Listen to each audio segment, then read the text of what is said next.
श्रीमंताच्या घरी जी दासी असते ती तिथली सगळी सुख उपभोगत असते, तिथलं सर्व वैभव जे असते ती पाहत असते, परंतु ती निष्काम वृत्तीनं पाहत असते. त्या घरी आल्यानंतर ते परत मला मिळाले पाहिजे अशी कधी अपेक्षा ठेवत नाही ना, कारण ते त्यांचं आहे. भले मी सोन्याच्या डिशमध्ये लोकांना वाढत असेल तिथल्या, आणि त्यांच्या त्या टेबलावर सोन्याची डिश नेऊन ठेवत असेल, सोन्याचा चमचा त्याच्यामध्ये मी ठेवत असेल, सोन्याचं ताट असेल आणि त्या सोन्याच्या ताटामध्ये मी जेवण त्यांना वाढत असेल, पण ते सोन्याचं ताट त्यांचं आहे, माझं नाही. त्यामुळे सोनं मी वापरत असेल सकाळपासून संध्याकाळपर्यंत, पण मी आता जिथे माझ्या घरी आलेली आहे तिथे मी सोन्याची अपेक्षा ठेवणार नाही. का ठेवणार नाही? कारण ते माझं नाही आहे. हा ट्रस्ट आपला जो आहे, हा ट्रस्टचं भरपूर मोठं कार्य चालू आहे सगळीकडे, पण त्या ट्रस्टमध्ये मी नाही आहे. का? तर मला सुरुवातीपासूनच दुर्बुद्धी नको म्हणून मी अलिप्त आहे. का? तर हे माझं नाही आहे, याचा मालक, याचा स्वामी गजानन महाराज आहेत. त्यांचा आपण मुनीम आहोत. त्यांची सेवा करणे, त्यांचं वैभव वाढवणे आणि जगभर ते नेऊन पोचवणे हे आपलं काम आहे. याच्यासाठी विधात्यानं आपली नियुक्ती केलेली आहे. हमाल म्हणून आपण आहोत, गुलाम म्हणून आपण आहोत, त्याचा मुनीम म्हणून आपण आहोत. याच्यासाठी जन्माला घातलेलं आहे आणि ते काम आपण करत राहायचं. म्हणजे आपल्याला कधी गंज येणार नाही, गंज कधी चढणार नाही आणि ह्यातलं आपल्याला हवं, आपल्याला हवं, आपल्याला हवं असं वाटणार नाही. का? तर हे आपलं नाही आहे. आपण त्याच्यासाठी मरमर, काही जण म्हणतील की अरे मग मरमर कष्ट कशाला करायचं, रक्त कशाला आटवायचं. कर्मणे वाधिकारस्ते, भगवान कृष्णाने याच गीतेमध्ये सांगितलेलं आहे, कर्मणे वाधिकारस्ते मा फलेषु कदाचन, की कर्म कर, फळाची अपेक्षा ठेवू नको. तुझं रक्त आटवून घेणार तू कोण लागून गेलास? तुझ्या शरीराची ती योजना आहे, केलेली परमात्म्यानं केलेली योजना आहे. तुझ्या शब्दाला वजन दिलेलं आहे, तुला ताकद दिलेली आहे, तुला बळ दिलेलं आहे. त्या बळाचा, त्या ताकदीचा वापर कर आणि तू फक्त वाहकाचं काम कर, चालक मीच आहे. अशा प्रकारे ज्यावेळे आपण आपल्या मनामध्ये ठेवतो ते कधीच विषय येत नाही, अरे या हाताने त्या गुलामाला काय काय केलं आहे मी, आणि आता गुलाम लहानाचा मोठा झाला आणि मला विसरला. हां, त्याची आई मेली, बाप मेला, तर मी माझ्याकडे घेऊन आलो आणि मी त्याला सांभाळला, आणि आता लग्न झालं, नोकरी लागली, बायको मिळालं, मला विचारत नाही. आपण म्हणतो ना असं. मग करून काय उपयोग आहे? त्याला लहानाचा मोठा केला, तो शेणातला किडा मोठा केलात, वाढवलात, पोसलात, त्याला चांगली दिशा दाखवलीत आणि सगळं काढून दाखवत आहे. या कर्माला निष्काम कर्म म्हणत नाही. पण तुम्ही नातेवाईक आहात, तो प्रसंगात होता, त्याला लहानाचा मोठा केलात, त्याला पंख फुटले, तो भरारी घेऊ लागला आणि भरारी घेत असताना तो तुमच्याकडे बघायचा विसरून गेला, तरीसुद्धा तुमच्या मनात ज्यावेळी यचकिंचितही येत नाही की तो मला विसरला, त्यावेळेला झालेलं जे कर्म आहे ते निष्काम कर्म. भगवान कृष्ण काय सांगतात की अर्जुना, याला निष्काम कर्म म्हणतात. आणि जो निष्काम कर्म करतो त्याला संसार प्रपंच सोडायची काही गरज नसते, कारण ते कर्म ते परमेश्वराच्या चरणी रुजू होतो. आपण थोडं प्रापंचिक लोक आहोत म्हणून थोडंसं विषयांतर करूनच बोलूया. आपल्याला प्रपंचात दुःख होण्याचं प्रमुख कारण हेच आहे की आपण जे जे करतो ते नेहमी लक्षात ठेवतो, आणि मी हे केलं, त्याच्यासाठी एवढा झिजलो, त्याच्यासाठी एवढी मेहनत घेतली, हे लक्षात ठेवतो. आणि मग मनाप्रमाणे झालं नाही की आपल्याला यातना होतात, आपल्याला दुःख होतं. आम्हा साधू संतांकडून शिकलं पाहिजे. तुम्हाला कधी मी दुःखी असलेला दिसतो का? बघा, अनेक लोकांना घडवायचं काम चालू असतं, अनेक लोक घडतात आणि पूर्ण ताकदीनं उभे राहिले की सोडून जातात. काहीही मला वाटत नाही, कारण तो त्याचा स्वभाव आहे. माझं काम जे आहे ते मी करायचं, रामकृष्ण परमहंसांचा दृष्टांत सांगतात बरेच जण की रामकृष्ण परमहंस विंचूला वाचवायला गेले तर विंचू वारंवार त्यांना डंख मारत होता. तो डंख मारणाऱ्या विंचूचा त्यांना राग नाही आला. त्यांनी विचार केला की जर हा प्रसंगात असून सुद्धा तो आपला स्वभाव सोडत नाही तर दया करणं माझा स्वभाव मी कशाला सोडायचा.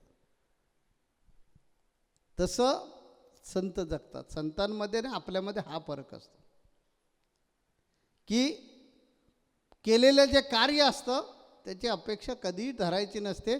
मी मेहरबानी केली नाही, माझं ते कर्तव्य होतं, माझं ती जबाबदारी होती. तसं संसारिक तुम्ही लोक जे आहात एकमेकांना सहाय्य करता, मदत करता आणि ते लक्षात ठेवतात, त्यामुळे तुम्ही दुःखी होता. तर या दुःखातून बाहेर पडायचं असेल तर हे नक्की समजायचं, मी एखाद्याला मदत केली तर आपण असं समजलं पाहिजे मदत करणार मी कोण आहे. कसली मदत केली तर पैशाची. उपलब्धी कुणी करून दिली? भगवंताने. त्यानं जी उपलब्धी करून दिली त्याला आपण वेगळ्या रूपामध्ये मदत केलेली आहे. मग त्याचं टेन्शन कशाला घ्यायचं आपण? ते आपण घेतो म्हणून दुःखी होतो. म्हणून भगवान कृष्ण सांगतात अर्जुनाला की तू कर्मसन्यासी हो. त्यासाठी तुला आपलं युद्ध क्षत्रिय गुण सोडायची गरज नाही, फक्त कर्म कर. आता तुझं कर्म काय ते केलं पाहिजेस. तुझं कर्म आहे युद्ध करणं. अनिती जे आहे हे अनितीला संपवणं हे तुझं कर्म आहे. तू कर्मसन्यासी आहेस. तुझा खऱ्या अर्थानं तो संन्यास आहे. त्यामुळे त्या कर्मसन्यासानं जे कर्म केलं पाहिजे ते केलं पाहिजे. तू फळाची अपेक्षा धरलेली आहे म्हणून तुला वाटतं की माझे पूर्वज नरकात जातील. म्हणून तुला वाटतं की अरे लोक काय म्हणतील की ह्याने आपलं सगळं कुळ गोत्र संपवून टाकलं. पण तू ज्यावेळी कर्मसन्यासी होशील त्यावेळी तुला कळेल की मी काहीच नाही केलेलं, माझं काम मी केलं. मी योद्धा आहे, रणांगणात उभा आहे आणि रणांगणात उभा राहणाऱ्या योद्ध्यानं समोर असतो त्याला शत्रूच समजायचं असतं आणि त्याचं पाणीपत करायचं असतं तो योद्धा. तेव्हा हे अर्जुना तू कर्मसन्यासी हो. कर्मसन्यासी जो असतो तो कधी फळाची अपेक्षा धरत नाही आणि जो फळाची अपेक्षा धरत नाही त्याला पाप पुण्य लागत नाही. आम्ही आमच्या अभंगात सांगितलं ना, पाप आणि पुण्य सारा होय ब्रह्म, जगशून्यमय देवा जगशून्यमय. त्याचा अर्थ तो आहे. सुकृत दर्शनी जर वरवर आपण पाहिलं तर म्हणाल आपण की पाप आणि पुण्य सारा होय ब्रह्म, जगशून्यमय जगशून्यमय. याचा अर्थ काय? तर त्याचा खोल अर्थ आहे, त्याचा दडलेला अर्थ आहे. संतांचे बोल नेहमी उलटे असतात. तर त्याचा अर्थ असा आहे की पाप आणि पुण्याच्या पलीकडे ज्यावेळी जाल त्यावेळी तुम्हाला कळणार की जगत सगळं शून्य आहे आणि आपण पण शून्य आहोत. आपणही कोणी नाही त्याच्यामध्ये. त्या तू ज्या वेळेला कर्मसन्यासी होशील त्यावेळी अर्जुना तुझ्याकडून खऱ्या अर्थानं श्रेष्ठ कर्म होईल. भगवान कृष्णाने या गीतेमध्ये हेच सांगितलेलं आहे की अरे बाळा अर्जुना, कर्मयोग आणि ज्ञानयोग तसं काही फार मोठा अशातला प्रकार नाही आहे. इथं कर्म करून इप्सित जे उद्दिष्ट आहे ते गाठायचं आणि तिथं ज्ञान मिळून इच्छित उद्दिष्टापर्यंत जायचं आहे. तिथं ज्ञानमार्गामध्ये तुला काय करायचं की ज्ञान एवढं अपडेट करायचं आहे आणि हे जे शरीर आहे ह्या शरीराला किंमत न देता हे शरीर फक्त इंधन म्हणून वापरायचं. जसं एखादा उपग्रह जातो अवकाशामध्ये, तर जाणारा उपग्रह जो असतो त्याला इंधन जे लावलेलं असतं ते ठिकठिकाणी गळून पडत असतं. त्यांना टप्पे ठरवून दिले, या टप्प्यापर्यंत हे, या टप्प्याच्या पुढे दुसरं, त्या टप्प्याच्या पुढे तिसरं, अशा प्रकारे एक एक एक एक एक एक जे खाद्य असतं इंधन असतं ते गळून पडत असतं, संपून जात असतं. तसं ज्ञानयोगामध्ये सांगितलेलं आहे की शरीर जे आहे हे शरीर माध्यम म्हणून वापर. तू वेगळा आहेस आणि तू या शरीरामध्येच राहतोस, तर हे शरीर तुला पिंजरा म्हणून मिळालेलं आहे की तुला ते शरीर एक माध्यम म्हणून मिळालं. त्या माध्यमाचा उपयोग करून तू मोक्षाकडे चल. कर्ममार्गामध्ये सांगितलेलं आहे की तुला कर्म केलं पाहिजे, चांगल्या प्रकारचं कर्म कर की तुला देवच विचारेल की बोल तुझी इच्छा काय. अशा प्रकारचं कर्म कर. म्हणून आम्ही सांगितलं बोलणार असाल तर विनम्र बोला, हे कर्मच आहे. भेटणार असाल तर सद्गुरूंनाच भेटा. स्वप्नात सुद्धा कुणाचं वाईट चिंतू नका, हे कर्मच आहे. कारण मला तुम्हाला कर्म संन्याशी बनवायचा, कारण मला ठाऊक आहे तुम्ही प्रापंचिकात, प्रपंचातच राहिलं पाहिजे. प्रपंच सोडून पळायचा प्रयत्न केला तर तुम्हाला ह्या जन्मामध्ये ती व्यवस्थाच नाही, तुम्हाला तरतूदच केलेली नसल्यामुळे भगवंतानं परत तुम्हाला यावं लागेल. त्यापेक्षा संसारातला जो भाग आहे, संसार जो आहे तो करा. संसार उत्तम प्रकारे करा, रडकडत करू नका संसार. पण त्या संसारात चिकटून बसलोय ते न बसता दुसऱ्यासाठी जगा. उगाच का ज्ञानेश्वर माऊलींनी सांगितलं, आता विश्वात्मके देवे येणे वाग्यज्ञ तोषावे तोषोनी मज द्यावे पसायदन, की हे जगासाठी मी सगळं मागतोय, ते हे सर्व जगातील सर्वांना जर सुखी ठेवणार असाल देवा तर फार चांगलं होईल.